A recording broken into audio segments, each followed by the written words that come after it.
So this is another one of the Would I Buy It business reviews, and today's subject is a ballroom dance studio in Florida. So would I buy it? No, because I don't know anything about ballroom dance. And that's the kind of challenge with these kinds of businesses. It's a very specific person who's going to know enough to run a business like this, but not be interested in starting their own take on it. They're going to want to acquire someone else's.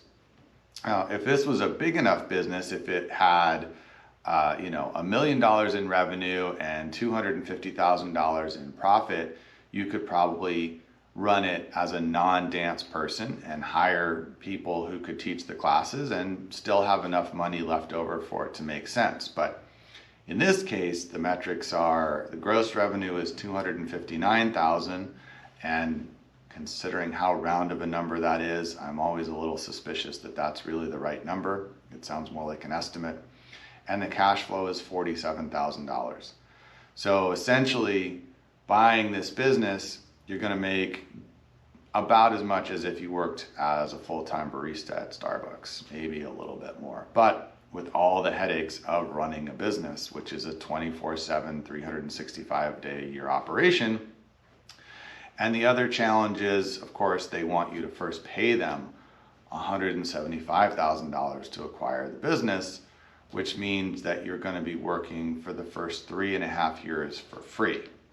And there's very few people with enough passion for what they do to work for 3.5 years for free before they start getting paid at the same rate as your average coffee shop employee.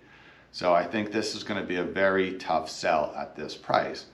If they were willing to sell it for maybe $50,000, then they might be able to find somebody who is going to be interested in taking it over.